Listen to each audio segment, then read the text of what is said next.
Now जो next topic आप लोग पढ़ने वाले हैं उसका नाम है how plants obtain carbon dioxide. जैसे हमारे पास तो नोज है जिससे हम ऑक्सीजन को बॉडी के अंदर लेते हैं, कार्बन डाइऑक्साइड को बॉडी से बाहर निकालते हैं। फिर हमारे पास लंग्स है, लंग्स में जाकर एक्सचेंज होती है हमारी गैसेस। हम डिटेल में आगे चैप्टर्स आएंगे हमारे कुछ, जैसे रेस्पिरेशन आएगा उसमें पूरा डिटेल में पढ़ना है। लेकिन आपको इतना तो मालूम है कि आप नोज से सांस अंदर लेते हो और नोज से ही बाहर निकालते हो। आपकी बॉडी में जो गैस एक्सचेंज होता है वो आपके लंग्स के अंदर होता है। इतना आपको क्लियर है पूरी चीज। लेकिन प्लांट्स के पास थोड़ी ऐसे सब कुछ, उसके पास थोड़ी नोज है, उसके पास थोड़ी लंग्स है, तो उसके अंदर कुछ तो होना चाहिए जिससे उसके अंदर एक्सचेंज हो सके गैसेस का। उसी को अपने को यहाँ पर डिटेल में पढ़ना है। उस चीज को जिसमें गैस एक्सचेंज होता है प्लांट्स में वो कहलाता है स्टोमेटा। ठीक है, फर्क क्या है इसको समझना। एनिमल्स के अंदर होता है स्टमक, बहुत से लोग दोनों को सेम बता देते हैं। स्टमक एनिमल्स में, इंसानों में, हम में है, लेकिन स्टोमेटा प्लांट्स के अंदर। ये चीज क्लियर है? देखो क्या चीज है। There are large number of tiny pores called stomata on the surface of the leaf. कोई भी एक लीफ है ना, उसके सरफेस पर बहुत छोटे छोटे छेद होते हैं, उनको पोर्स कहते हैं इंग्लिश में। बहुत छोटे छोटे पोर्स होते हैं, वो कहलाते हैं स्टोमेटा। ठीक है, वो कहाँ होते हैं? ये किसी भी लीफ की सरफेस पर आपको देखने को मिलेंगे। जैसे ये लीफ है तो ये ऊपर आपको सरफेस पर देखने को मिलेंगे आपको। ठीक है, समझ लो क्या बोल रहा हूँ, यहाँ पर आपको देखने को मिलेंगे। फिर The green plants take carbon dioxide from air for photosynthesis. जो ग्रीन प्लांट्स होते हैं वो फोटोसिंथेसिस के लिए कार्बन डाइऑक्साइड को लेते हैं। कहां से? एयर से। The carbon dioxide gas enter the plant through stomata. Carbon dioxide stomata से एंटर करती है। Each stomatal pore is surrounded by pair of guard cell. हर स्टोमेटल पोर को सराउंड करके रखता है कौन? गार्ड सेल सराउंड करके रखता है। देखो कुल मिला की बात ये है, ये छोटा सा स्टोमेटा का पोर, ठीक है, इसको अगर ढंग से रहना है, इसको पूरे कंट्रोल करनी है, इसकी एक्टिविटी कब ये ओपन होगा, कब क्लोज होगा, तो इसका फंक्शन जो है परफॉर्म करता है कौन? हमारा स्टोमेटा। हमारे स्टोमेटा नहीं, मत करें गार्ड सेल। जो गार्ड सेल होता है ना, वो आपके स्टोमेटा की एक्टिविटीज को कंट्रोल करता है कि कब उसको ओपन होना है और कब उसको क्लोज होना है। देखो डायग्राम से आपको समझाता हूं, पहले क्या बता रहा हूं मैं। ये देखो, ये तो एक लीफ, ठीक है, इस लीफ की सरफेस पर एक छोटा सा पोर जिसका नाम आपने दिया स्टोमेटा। इसको मैग्नीफाई करके दिखाया मैंने आपको, इसको बड़ा करके दिखाया कि क्या हो रहा है इसके अंदर। देखो ये डायग्राम को, ऐसा दिखता है बिल्कुल आपका स्टोमेटा। उसके अंदर सबसे भारी सेल दिख रहे लेयर जैसे, इसको कहते हैं सब्सिडरी सेल। ठीक है, ये गार्ड सेल को प्रोटेक्ट करने का काम करते हैं। फिर ये आपको दिख रहे हैं अंदर, ये इस तरह के, ये कहलाते हैं गार्ड सेल्स जो स्टोमेटा को प्रोटेक्ट करते हैं। गार्ड सेल्स में आपको छोटे छोटे और छेद दिख रहे हैं आपको, होल्स जैसे। ये है आपका क्लोरोप्लास्ट।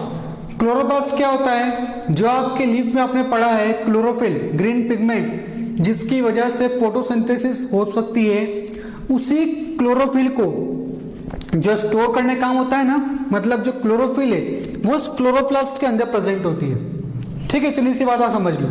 जो क्लोरोफिल पिगमेंट है वो कहां प्रेजेंट होता है? आपके क्लोरोप्लास्ट के अंदर वो प्रेजेंट होता है। ठीक है, इसके बीच में आपको फिर ये होल दिख रहा है, कौन? ये दिख रहा है अंदर सबसे, ये कहलाता है आपका स्टोमेटा, जो कंट्रोल करता है, जिसमें आपके गैसेस एक्सचेंज होती है। अगर ये खुल गया तो कार्बन डाइऑक्साइड अंदर जाएगी, ऑक्सीजन बाहर निकलेगी। अगर ये क्लोज हो गया तो गैस एक्सचेंज नहीं हो पाएगा। ये चीज आपको समझ आ रही क्या बात कर रहे हैं? अब मैं आपको बताता हूं किस तरह से ये एक्टिविटी कंट्रोल होती है किसी भी प्लांट के अंदर, कैसे गार्ड सेल कंट्रोल करते हैं स्टोमेटा की ओपनिंग और क्लोजिंग को। देखो इसको समझने के लिए क्या होता है कि मान लो किसी कारण से गार्ड सेल के अंदर, किसी कारण से गार्ड सेल्स के अंदर क्या इंटर हुआ? वाटर। लिख दूं H2O में इसको। गार्ड सेल्स में इंटर हुआ वाटर, तो जो गार्ड सेल होते हैं ना वो स्वेल अप हो जाते हैं, वो फूल जाते हैं। फूलने के बाद देखो ये इससे कर्व बन जाता है, और कर्व बनने की वजह से आपका स्टोमेटा जो है ओपन हो जाता है और खुल जाता है। ताकि गैसेस का एक्सचेंज हो सके। जब पानी इसके अंदर गया, किसके अंदर, गार्ड सेल के अंदर, गार्ड सेल फूल गया, गार्ड सेल के फूलने की वजह से ये कर्व जैसा स्ट्रक्चर एक बन गया और आपका स्टोमेटा क्या हो गया, ओपन। अब इसके बाद पानी वापस से इससे बाहर निकल गया, पानी बाहर निकला मतलब गार्ड सेल पिचक गए, जो पहले फूल गए थे, स्वेलअप हो गए थे, अब श्रिंक हो गए, पिचक गए। पिचकने की वजह से ये देखो स्टोमेटा इस तरह से बिल्कुल पतला हो गया, मतलब क्लोज हो गया, बंद हो गया। तो स्टोमेटा की ओपनिंग और क्लोजिंग कंट्रोल कौन कर रहा है, गार्ड सेल। यही तो हम लोग कह रहे हैं कि गार्ड सेल कंट्रोल करता है किसी भी स्टोमेटा को ओपन करना या क्लोज करना। समझ पा रहे किस तरह से वाटर के जाने और आने से गार्ड सेल कंट्रोल कर पा रहा है एक्टिविटी को। इतना क्लियर हुआ आप सभी को। अब देखो वापस इधर देखते हैं, the opening and closing of stomata is controlled by guard cell. Guard cell control करता है opening and closing of stomata को। फिर फंक्शंस ऑफ स्टोमेटा, क्या फंक्शंस है स्टोमेटा के। पहला तो आप सभी समझ गए, massive amounts of gases exchange, gas को एक्सचेंज करना, कार्बन डाइऑक्साइड लेना, ऑक्सीजन को बाहर निकालना, ये एक लगता है गैस एक्सचेंज। हमारी बात करो, हम ऑक्सीजन लेते हैं, कार्बन डाइऑक्साइड बॉडी से बाहर छोड़ते हैं, ये भी एक तरह का गैसियस एक्सचेंज। जो कंट्रोल कौन कर रहा है, किसके अंदर हो रहा है, स्टोमेटा के अंदर। Second, it help in process of transpiration. सभी लोग पढ़ के आए ट्रांसपीरेशन, प्लांट के अंदर से पानी का उड़ना in the gaseous form is known as transpiration. ठीक है, ट्रांसपीरेशन भी स्टोमेटा के अंदर से ही होता है। स्टोमेटा जब खुलता है तो पानी उड़ जाता है, इसको होता है ट्रांसपीरेशन। और इसी ट्रांसपीरेशन की वजह से जो प्लांट्स में पानी है वो धीरे धीरे करके ऊपर चढ़ता है। पानी ऊपर उड़ता जा रहा है, अब वहां खाली हो गई जगह, तो धीरे धीरे करके पानी ऊपर चढ़ता जाएगा। इतना क्लियर है आपको कि पानी किस तरह से ऊपर तक पहुंच रहा है और क्या क्या इसके फंक्शंस है। ठीक है, नोट करो इसको।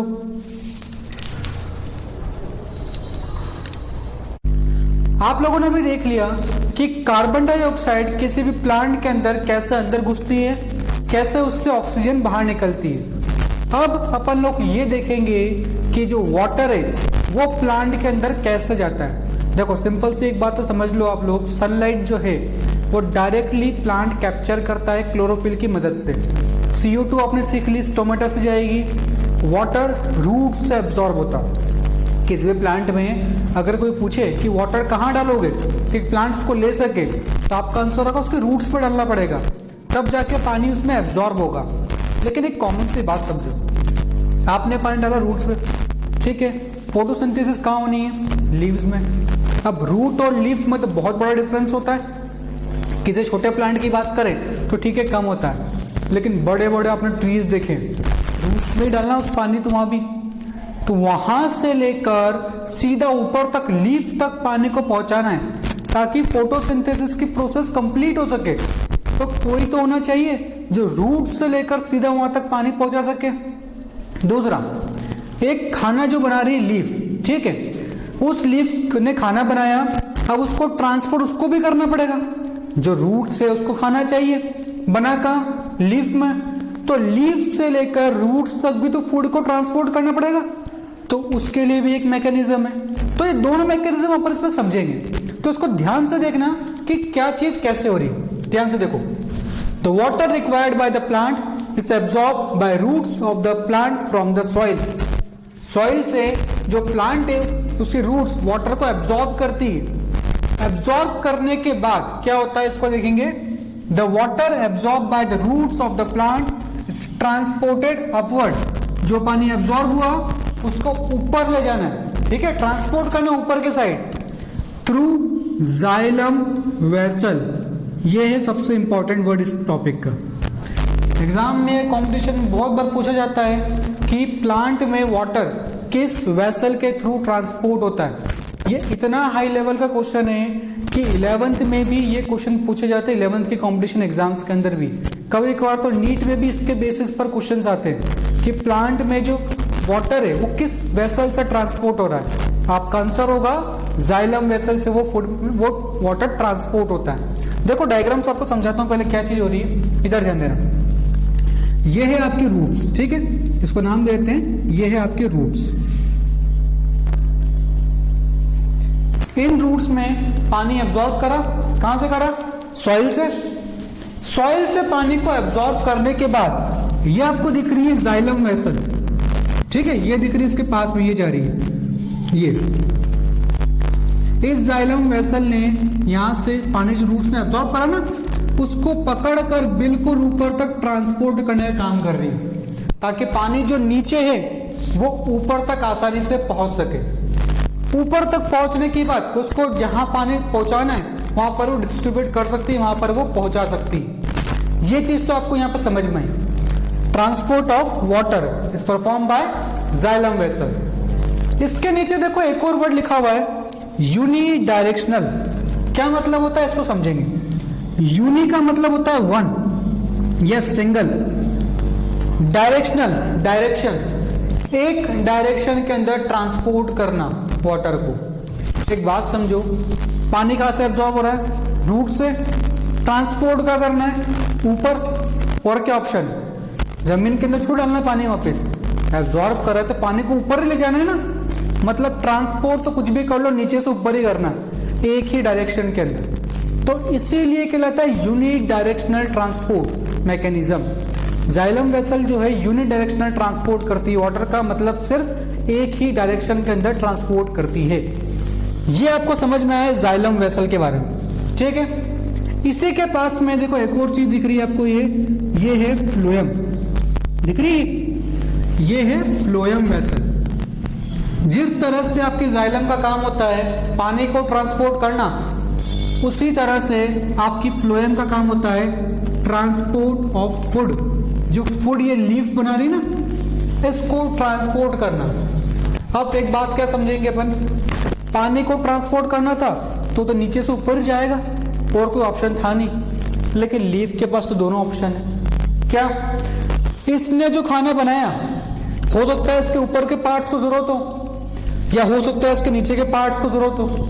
मतलब ट्रांसपोर्ट तो ऊपर भी करना है और नीचे भी करना है, दो डायरेक्शन होगी।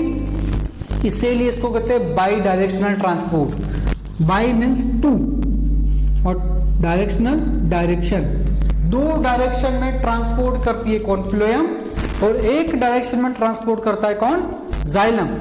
कंसेप्ट पूरा आपको क्लियर होना चाहिए किस तरह से ट्रांसपोर्ट हो रहा। ये डायग्राम याद रहेगा तो अपने आप आंसर निकलेगा कि फूड है उसको ऊपर नीचे दोनों जगह ट्रांसपोर्ट करना है। लेकिन पानी की बात है तो एब्जॉर्ब तो रूट से हुआ, सबसे नीचे पार्ट से ही हुआ, और नीचे जा सकते नहीं है, ट्रांसपोर्ट ऊपर ही होगा, मतलब सिंगल डायरेक्शन, यूनि डायरेक्शनल। समझ पा रहे क्या है? Xylem unidirectional, phloem bidirectional, ठीक है। अब देखो क्या है इसके अंदर, to the leaf where it reaches the photosynthetic cells. जो जाइलम ने पानी को ट्रांसपोर्ट करा है वो ऊपर तक फोटोसिंथेटिक सेल तक उसको ट्रांसपोर्ट करेगा, एंड यूटिलाइज्ड इन फोटोसिंथेसिस, और उस पानी का वहां पर इस्तेमाल हो जाएगा in the process of photosynthesis. Clear हुई आपको पूरी चीज क्या है, पानी किस तरह से किसी वेसल के अंदर ट्रांसपोर्ट हो रहा है। क्लियर है सब कुछ? नोट करो पहले इसको। Now our next topic is chlorophyll. क्या होता है क्लोरोफिल? सभी को अभी तक तो समझ आना चाहिए। ग्रीन पिगमेंट जो कि किसी भी लीफ के अंदर प्रेजेंट होता है वो कहलाता है क्लोरोफिल। क्लोरोफिल का फंक्शन क्या होता है उसको इसमें समझेंगे। एक बात समझो, जैसे एग्जांपल आप समझेंगे, मेरे हैंड को ये सपोज करो एक लीफ है, ठीक है, इसके अंदर क्लोरोफिल प्रेजेंट है। अब सनलाइट गिर रही है, लाइट इसके ऊपर गिरी तो लाइट तो इससे रिफ्लेक्ट होकर बाहर निकल जाएगी ना। तो कोई चाहिए जो ऑन द स्पॉट जितनी सनलाइट गिर रही है उसमें से जितनी भी जरूरत है उसको पकड़ के अपने पास रख सके। समझ रहे हो क्या बोल रहा हूं? सनलाइट गिर रही है तो टकराकर वो तो रिफ्लेक्ट हो जाती है, लेकिन कोई चाहिए लीफ के अंदर जो सनलाइट को पकड़ ले अपने पास, ताकि लाइट रिफ्लेक्ट ना हो सके और उससे बाहर ना जा सके। उसी जो बात कर रहा हूं, जो उसको लाइट को पकड़ेगा वही कहलाता है क्लोरोफिल। क्लोरोफिल काम करता है सोलर एनर्जी को कैप्चर करने का, पकड़ने का, कैप्चर करके सोलर एनर्जी को कन्वर्ट कर देता है किसमें? केमिकल एनर्जी के अंदर। समझ आ रहा है क्या बात कर रहा हूं? देखो क्या chlorophyll is the green pigment present in leaf. Chlorophyll वो ग्रीन पिगमेंट है जो लीफ के अंदर प्रेजेंट होता है। Chlorophyll capture the solar energy into chemical energy. यहां पर हम कैप्चर यूज करके हम लिखेंगे कन्वर्ट, ठीक है। सोलर एनर्जी को कन्वर्ट कर देता है किसमें, केमिकल एनर्जी के अंदर। और एक और चीज को आपसे पूछे तो क्लोरोफिल जो सोलर एनर्जी है सनलाइट को कैप्चर करने का भी काम करता है। क्लोरोफिल कैप्चर द सनलाइट, ठीक है। ये तो हुआ क्लोरोफिल की बात। क्लोरोफिल होता क्या है सब आपको क्लियर हो गया। अब बारी आती है सन की। Sun is the ultimate source of energy. अब एक बात समझ लो, कोई भी ऑर्गेनिज्म इस धरती पर जिंदा है, जीवित है, तो उसका एक ही रीजन है, प्लांट्स। अगर प्लांट्स नहीं होंगे तो इस अर्थ पर कोई और दूसरा ऑर्गेनिज्म नहीं जी सकेगा, नहीं अपनी लाइफ सरवाइव कर पाएगा। क्यों? सबसे पहले बात करें अपन, जितने वेजिटेरियंस की बात कर लो, हर्बीवोर्स, इनकी बात कर लो, किस पर डिपेंड है, प्लांट्स के ऊपर। प्लांट्स से उनको एक तो फूड मिल रहा है, दूसरा ऑक्सीजन उनसे मिल रही है, ठीक है। सेकंड, अब आप पूछ सकते हैं कि जो एनिमल वेजिटेरियन नहीं है, या बात करें हर्बीवोर्स नहीं है, एग्जांपल कार्निवोर्स की बात कर लो, ओमनीवोर्स की बात कर लो, वो तो जिंदा रह सकते हैं प्लांट्स के बिना। बिल्कुल सही, वो प्लांट्स के बिना जिंदा रह सकते हैं। लेकिन एक बात सोचो, जो कार्निवोर्स है खाएगा किसको, हर्बीवोर्स को। अगर प्लांट से नहीं होंगे तो हर्बीवोर्स तो खत्म हो जाएंगे, और हर्बीवोर्स खत्म हो गए तो कार्निवोर्स किसको खाएगा। तो डायरेक्टली बात करो, इनडायरेक्टली बात करो, डिपेंड तो किस पर है, प्लांट्स के ऊपर ही। समझ पा रहे क्या? तो प्लांट्स जो है उसको एनर्जी कहां से मिल रही है, सन से। इसीलिए सन को कहा जाता है अल्टीमेट सोर्स। अगर सन नहीं होगा तो फोटोसिंथेसिस नहीं होगी, फोटोसिंथेसिस नहीं होगी तो कोई भी लिविंग ऑर्गेनिज्म नहीं रह पाएगा जिंदा। समझ पा रहे क्या बात कर रहे हैं? इसीलिए सन को कहा जाता है अल्टीमेट सोर्स ऑफ एनर्जी। उसके बाद आपका टॉपिक आता है इंपॉर्टेंस ऑफ फोटोसिंथेसिस। आपके स्कूल एग्जाम के सबसे इंपॉर्टेंट है कि what are the importance of photosynthesis. First, in the absence of photosynthesis there would not be any plant. अगर एब्सेंस हुई फोटोसिंथेसिस, कोई भी प्लांट नहीं बचेगा, सब मर जाएंगे, ठीक है। Second, the survival of all living organisms directly और इनडायरेक्टली डिपेंड्स ऑन प्लांट। अभी बताया, हर्बीवोर्स, कार्निवोर्स, डायरेक्टली बात करो जो हर्बीवोर्स, इनडायरेक्टली कार्निवोर्स, डिपेंड किस पर है, प्लांट्स के ऊपर। फिर oxygen which is essential for the survival of living organism is produced during photosynthesis. इसको आप याद रखेंगे, जो लाइन बोली गई है ना, जब फोटोसिंथेसिस होता है तब निकलती है ऑक्सीजन। आगे मैं आपको पढ़ाऊंगा रेस्पिरेशन वाले चैप्टर, उसके अंदर आपको क्लियर होगा कि अगर फोटोसिंथेसिस नहीं होगी ना तो प्लांट्स ऑक्सीजन नहीं कार्बन डाइऑक्साइड निकालेगा अपने अंदर से, ठीक है। अभी आपको समझ नहीं आएगा, रेस्पिरेशन पढ़ेंगे तब पूरा क्लियर होगा। अभी सिर्फ इतना ध्यान रखो, फोटोसिंथेसिस होती है तब निकलती ऑक्सीजन। क्लियर है पॉइंट्स पूरे? ये थे आपके इंपॉर्टेंस ऑफ फोटोसिंथेसिस और क्लोरोफिल के बारे में, ठीक है, नोट करो।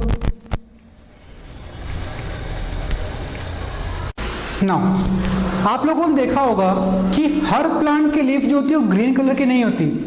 कुछ प्लांट आपने देखे होंगे जो ऑर्नामेंटल प्लांट्स होते हैं, किसी की लीफ रेड होती है, किसी की येलो होती है, या हम बात करें किसी की पर्पल कलर की होती है, और भी बहुत सारे कलर होते हैं। लेकिन हम बेसिकली इन 3 कलर्स की बात करते हैं कि इन 3 कलर्स में लीव्स पाई जाती है। एक ब्राउन कलर की लीव्स भी होती है कुछ प्लांट्स में। ये सब मैं ऑर्नामेंटल की बात कर रहा हूं, है ना। अब ग्रीन कलर नहीं है, बाकी सब कलर है, क्या क्लोरोफिल नहीं है इसमें? क्लोरोफिल नहीं है तो फोटोसिंथेसिस करेगा कि नहीं करेगा? हमको ये आंसर ढूंढना है। तो हमारा आंसर इसमें ये होगा कि फोटोसिंथेसिस तो होगी, बस उसका अमाउंट, रेट कम हो जाएगा। मतलब क्लोरोफिल में सबसे ज्यादा फोटोसिंथेसिस होता है। अगर क्लोरोफिल को छोड़ के कोई और पिगमेंट है जिससे उसका कलर कुछ और है तो फोटोसिंथेसिस का रेट कम हो जाएगा, लेकिन होगी जरूर। फोटोसिंथेसिस कभी रुकेगी नहीं। आप लोगों को आज तक ये क्यों नहीं बताया गया? क्योंकि अधिकतर प्लांट जो आपने देखे हैं सब ग्रीन कलर के होते हैं। अब हम बात करेंगे कुछ ऑर्नामेंटल प्लांट्स की, जिनका कलर ग्रीन ना होकर कुछ और होता है, और उन प्लांट्स में कौन कौन से पिगमेंट्स पाए जाते हैं जिनकी वजह से उनका कलर डिफरेंट होता है। ठीक है, तो टॉपिक आपको क्लियर है। Photosynthesis in leaves of various colour, अलग अलग कलर की लीव्स में किस तरह से फोटोसिंथेसिस हो रही है। प्रोसेस तो सेम है, लाइट के प्रेजेंस में खाना बनाना, बट क्लोरोफिल नहीं है यहाँ पर। Besides some green color, plants also have red, brown, yellow colors. और भी बहुत सारे होते हैं, रेड हो गया, येलो हो गया, ब्राउन हो गया, ऐसे बहुत सारे कलर्स होते हैं हर लीफ के अंदर, मतलब बहुत सारे लीव्स में होते हैं। क्लोरोफिल नहीं, मतलब ग्रीन कलर नहीं। तो डिफरेंट कलर्स में कौन कौन से पिगमेंट है इसको देखेंगे। पहला रेड कलर। रेड कलर अगर किसी लीफ के अंदर है तो उसका रीजन है कैरोटीनॉइड नाम का पिगमेंट। ये पिगमेंट रिस्पॉन्सिबल होता है किसी भी लीफ में रेड कलर लाने के लिए। इसको याद आपको इसलिए रखना है क्योंकि कंपटीशन में क्वेश्चन पूछे जाते हैं। स्कूल एग्जाम में कोई नहीं पूछेगा ये चीज, सिर्फ कंपटीशन का काम है कौन सा पिगमेंट होता है। ठीक है, येलो कलर उसी तरह से किसकी वजह से होता है, ज़ैंथोफिल की वजह से। पर्पल कलर किसकी वजह से होता है, एंथ्रोसियानिन की वजह से। बस ये तीन आपको सबसे ज्यादा याद रखने हैं जो कंपटीशन में पूछे जाते हैं। बाकी के कंपटीशन में कोई पूछता नहीं है, इसलिए ये तीन मेन है, इनको आप याद रखें तो कंपटीशन के वक्त से आसानी होगी। ठीक है, ये आपको समझ में आए, अलग कलर के बारे में बात कर रहे हैं। फिर synthesis of food other than carbohydrates. सभी लोग जानते हैं कार्बोहाइड्रेट्स बायोफ्यूल हमारी बॉडी का, या किसी भी चीज की बात करो उसको एनर्जी देने के काम करता है। हमने क्या टॉपिक पढ़ा, synthesis of food other than carbohydrates, मतलब कार्बोहाइड्रेट को छोड़कर कौन कौन से फूड किस तरह से सिंथेसाइज हो रहे हैं। तो आपके मन में सवाल आना चाहिए ना कि कार्बोहाइड्रेट भी कहां पढ़ा अभी तक। तो आपको मैं बता दूं, जो आपने पढ़ा है अभी ग्लूकोज, क्या पढ़ा, फिर उसके बाद स्टार्च ग्रुप में स्टोर हुआ स्टार्च, फिर क्या पढ़ा, सुक्रोज,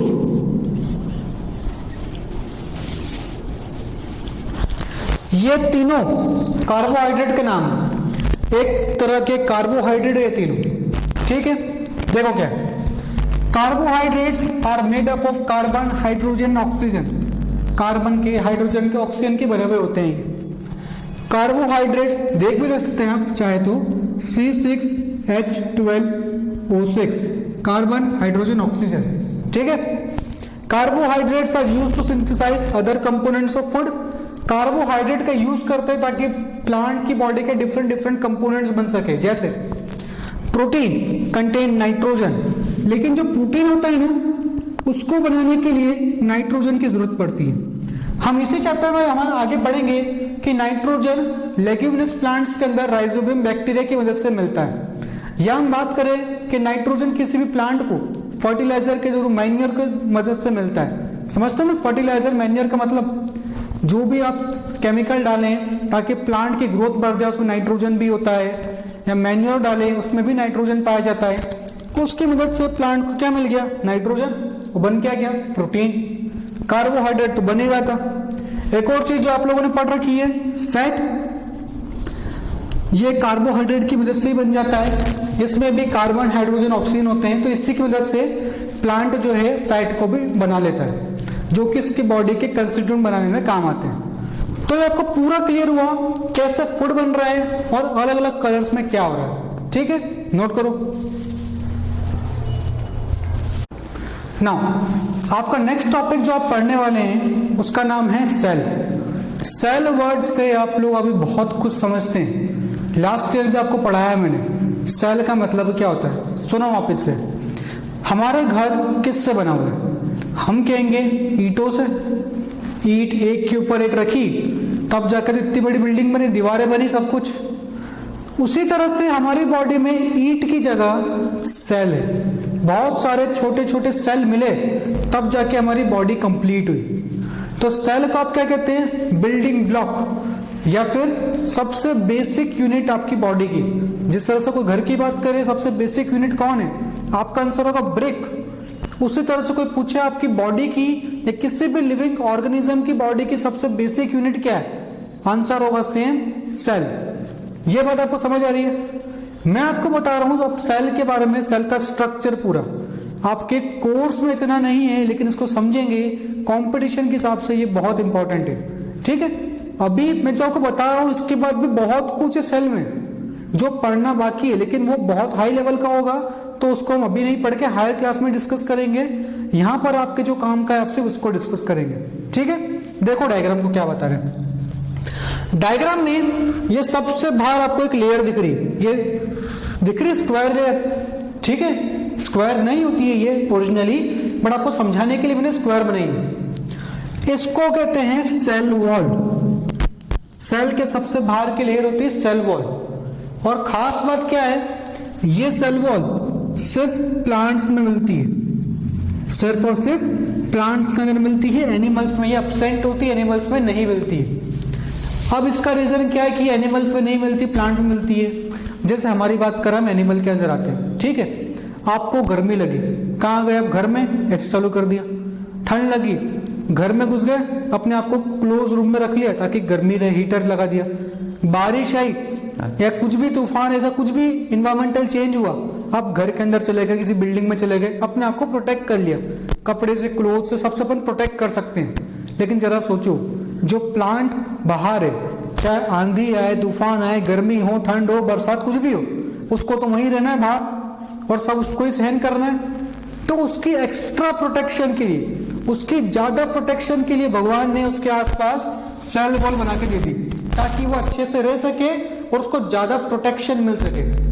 ये सेल वॉल बहुत रिजिड होती है, बहुत हार्ड होती है, ऐसा से टूटती नहीं है, तो सेल को डैमेज भी नहीं पहुंचता प्लांट के। समझ आया सेल वॉल क्यों होती है? फिर इसके अंदर ही आपको लेयर दिख रही है एक और सर्कल वाली, इसको कहते हैं सेल मेम्ब्रेन या प्लाज्मा मेम्ब्रेन। दोनों एक ही बात है, आप सेल मेम्ब्रेन बात करें या फिर प्लाज्मा मेम्ब्रेन बात करें, दोनों में कोई फर्क नहीं होगा। ठीक है, ये चीज उनको क्लियर हुई। इसके बाद ये अंदर एक और चीज देखो, ये अंदर दिखा एक और छोटा सर्कल, इस सर्कल को कहते हैं हम लोग न्यूक्लियस। क्या कहते हैं? न्यूक्लियस। अब ये न्यूक्लियस क्या चीज है? सुनो, जैसे आपकी बॉडी, हम आपकी बॉडी की बात नहीं करते हैं, कंप्यूटर की बात करते हैं। कंप्यूटर का ब्रेन कौन है? क्या आंसर होगा? सीपीयू। उसी तरह से हमारा सेल का ये ब्रेन है। कौन? न्यूक्लियस। हमारे सेल के सारी एक्टिविटीज को कंट्रोल करने का काम किसका है? इस न्यूक्लियस का काम है, हमारे सेल की सभी एक्टिविटीज को कंट्रोल करने का। समझ आ रही बात क्या कह रहे हैं? ये है बीच में न्यूक्लियस। ये न्यूक्लियस तो आपको डबल मेम्ब्रेन दिख रही है, एक अंदर ये रही, एक बाहर ये रही, डबल मेम्ब्रेन से है ये। फिर ये आपको एक स्ट्रक्चर दिख रहा है, इसमें ऐसा निकलता हुआ। ठीक है, इसको कहते हैं एंडोप्लाज्मिक रेटिकुलम। क्या कहते हैं? Endoplasmic reticulum. देखो एक यहां पे बना रखा है मैंने और एक यहां पर बना रखा है, लेकिन यहां वाले में आपको कुछ डॉट्स दिख रहे हैं। इन डॉट्स को कहते हैं राइबोसोम। अब पहले इस डॉट्स का आपको मतलब समझाता हूं मैं। राइबोसोम जो होते हैं ना, इनका काम होता है प्रोटीन बनाना। सेल के लिए जो प्रोटीन होता है ना, वो इस राइबोसोम के अंदर बनता है। ठीक है, उसके बाद राइबोसोम में प्रोटीन तो बन गया। अब इस चीज को ध्यान से देखो, अगर मैं इसमें हाथ लगाऊंगा तो मुझे रफ जैसा फील होगा ना, खुरदुरा, उबड़ खाबड़ फील होगा, बिल्कुल स्मूथ का लगेगा क्योंकि डॉट्स प्रेजेंट है नहीं। अगर इसका हाथ फेरोगे तो आपको ऐसा लगेगा ना उबड़ खाबड़ है, रफ है। इसी से इसका नाम पड़ा। इसको एंडोप्लाज्मिक रेटिकुलम नहीं कहते, फिर रफ एंडोप्लाज्मिक रेटिकुलम कहते। ER फॉर एंडोप्लाज्मिक रेटिकुलम और R इज फॉर रफ। ठीक है, इसीलिए इसको कहते हैं रफ एंडोप्लाज्मिक रेटिकुलम। ये चीज की बात करो डॉट्स की वजह से। लेकिन ऊपर में देखो, यहां कोई डॉट्स दिख रहे हैं? बिल्कुल स्मूथ सरफेस है, बिल्कुल सॉफ्ट अच्छे सरफेस है, बिल्कुल स्मूथ। इसीलिए इसको कहते हैं स्मूथ एंडोप्लाज्मिक रेटिकुलम। क्या कहते हैं? Smooth endoplasmic reticulum. Short form में लिखते हैं इसको SER, smooth endoplasmic reticulum. Smooth endoplasmic reticulum का फंक्शन होता है, ये बनाता है लिपिड। अब ये लिपिड किस बनाता नाम है? ठीक है, जैसा आपने पढ़ा कार्बोहाइड्रेट, प्रोटीन, फैट, उसी तरह से एक बायोमोलिक्यूल है जिसका नाम है लिपिड। हमारी बॉडी में जो सेल की मेम्ब्रेन है, ये दिख रही है मेम्ब्रेन, सेल मेम्ब्रेन, ये प्लाज्मा मेम्ब्रेन, ये लिपिड की बनी हुई। इसमें कुछ प्रोटीन भी है, लेकिन मेन कंपोजिशन किसका है? इस लिपिड का है। कौन बनाता है? Smooth endoplasmic reticulum. कहाँ पाया जाता है? सेल के अंदर, या बात करें साइटोप्लाज्म में।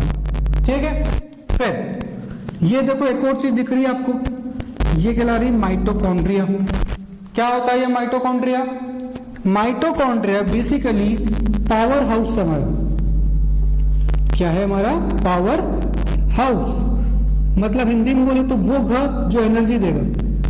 आपकी बॉडी में जो भी एनर्जी निकल रही है, जो भी आपकी बॉडी एनर्जी प्रोड्यूस कर रही है, वो आपके सेल के अंदर ये माइटोकॉन्ड्रिया प्रोड्यूस कर रहा है। आगे जो हमारा चैप्टर आएगा रेस्पिरेशन, तब उसका रोल समझ में आएगा। मेन रोल क्या होता है? ये बेसिकली एरोबिक रेस्पिरेशन में काम करता है। लेकिन यहां से इतना समझेंगे आप लोग, mitochondria is known as power house of the cell. Energy मेन हमारी बॉडी की यहाँ पर आके बनती है।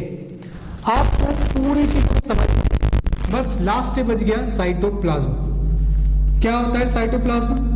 देखो, सेल मेम्ब्रेन के अंदर, सेल मेम्ब्रेन के अंदर और न्यूक्लियस के बाहर, सेल मेम्ब्रेन के अंदर और न्यूक्लियस के बाहर, ये दिख रहा है आपको एक, जहां मैं बना रहा हूं ये, ठीक है, बीच की जगह यहां पर एक लिक्विड भरा होता है।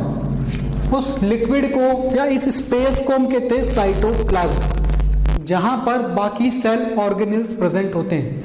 जैसे आपका एंडोप्लाज्मिक रेटिकुलम हो गया, माइटोकॉन्ड्रिया हो गया, वैक्यूल्स होते हैं, बहुत कुछ होता है सेल के अंदर, सब इस साइटोप्लाज्म के अंदर प्रेजेंट होते हैं। आपके स्कूल एग्जाम में इतना डिटेल में कोई नहीं पूछेगा, सिर्फ पूछेंगे साइटोप्लाज्म क्या होता है, सेल मेम्ब्रेन क्या होता है और न्यूक्लियस क्या होता है, बस खत्म सेल वहां पे। लेकिन आपको पूरा क्लियर होना चाहिए किस तरह से इसका काम हो रहा है। कंपटीशन के हिसाब से सबसे इंपॉर्टेंट है। समझ पा रहे क्या है? नोट कर लो इसको, अच्छे से बना लो, अच्छे से इसको। Creative Minds Global School welcomes you to the world of bright future. Around 1 lakh square feet ultra-modern school campus open its door to ensure international level studies. We believe that every child is unique and has immense potential to excel. We encourage our students to think independently and nurture their dreams. I am energetic. At Creative Minds, curricular and co-curricular activities complement each other to develop best skills in the students. I am confident. I am smart. I am strong. I am ambitious. Our job is not to prepare students for something. Our job is to help students prepare themselves for anything.